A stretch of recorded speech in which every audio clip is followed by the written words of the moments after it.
مساء الخير. ازيكم؟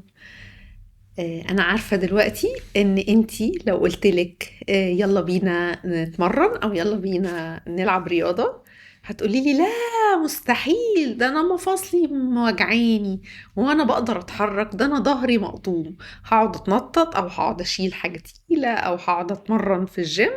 مستحيل. طيب ايه رأيك بقى لو قلتلك ان العكس هو الصحيح؟ انتي عندك مشاكل مفاصل ومشاكل في الظهر ومشاكل في العظم علشان مش بتتمرني ومش بتلعبي رياضة، مش العكس.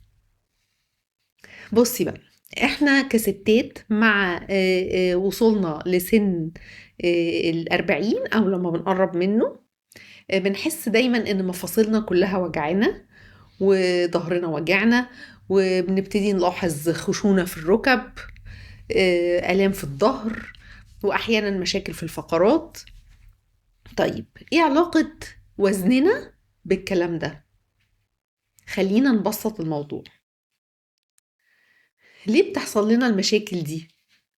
ببساطة كل كيلو زيادة بنزيده في وزننا بيزود الضغط على المفاصل، مفاصل الركب، مفاصل الفخذ، وعلى ظهرنا. كل دي بتبقى زيادة تقل، حاجة بمنتهى البساطة، يعني it makes sense. وبالتالي الوزن الزايد ده بيخلي الغضاريف بتاعتنا تتهالك ببطء، تبتدي تستهلك، فتبتدي الركبة توجعنا، واللي بنسميه خشونة في الركب. الوزن كمان بيزود الحمل على فقرات الظهر، فبتبقى الفقرات أكتر عرضة لأنها يحصل لها ديسك أو الغضاريف تنزلق من بعضها، فبيسموه الانزلاق الغضروفي. كمان من بعد الأربعين بيبتدي هرمون الأستروجين بتاع الستات بيبتدي يقل، وده بيأثر على العظم والمفاصل، والفقرات بتبقى أضعف وعرضة أكتر للتآكل والألم. ولما كمان نشاطنا بيقل وحركتنا بتقل، العضلات اللي حوالين المفاصل دي بتضعف، فبالتالي الحمل كله بيبقى مفيش حاجة تشيله، مفيش عضلات تشيله، فبيبقى كله على المفاصل، وده طبعا بيسبب ألم ومشاكل أكتر مع الوقت. طيب ايه الأعراض اللي انتي ممكن تلاحظيها على نفسك في الوقت ده؟ أول حاجة طبعا وجع وتيبس في الركب، خصوصا مع أي حركة أو لما تقعدي وتقفي كتير تحسي إن ركبك بتطقطق، في نشفة. تاني حاجة طبعا وجع الظهر، مفيش حد فينا ظهره ما بيوجعوش، خصوصا في الظهر من تحت.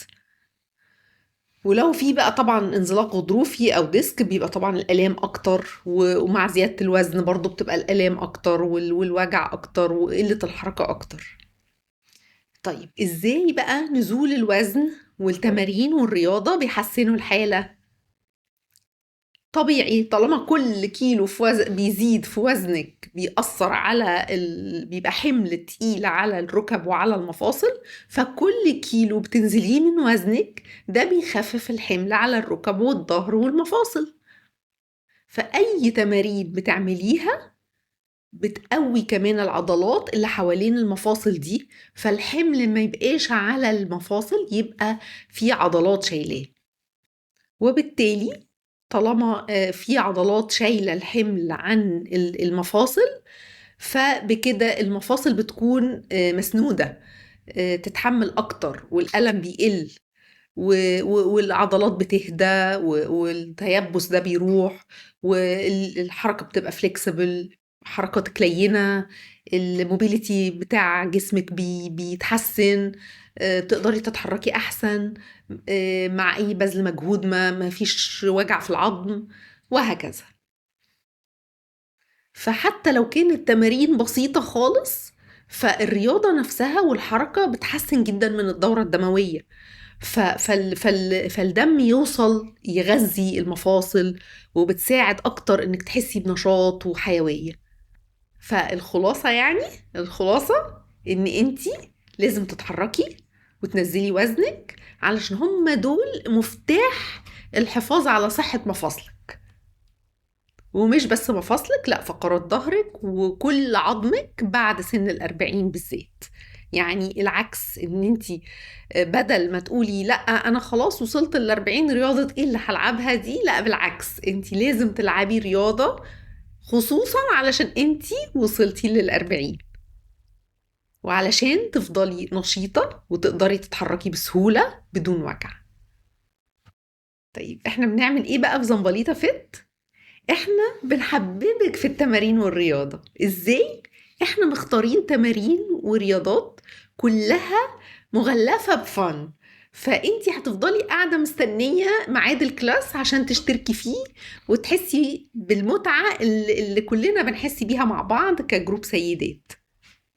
فما تضيعيش الفرصة، وما تقوليش أبدا أنا وصلت ل40 أو أنا كملت 45 أو أنا قربت على ال40 في رياضة إيه اللي هلعبها دي، ده أنا جسمي كله مكسر. لا، أنتي جسمك مكسر علشان مش بتلعبي رياضة، مش العكس. وجربي، اشتركي وفي أي نوع من أنواع الرياضة واستمري عليها مدة، وجربي بطليها، هتحسي إنك تعبانة مش العكس. لما تبطلي الرياضة هتحسي إنك تعبانة، جسمك ابتدى يوجعك تاني مش العكس. مستنياكم تشتركوا في زنبليطة فت علشان نحب كلنا التمارين والرياضة.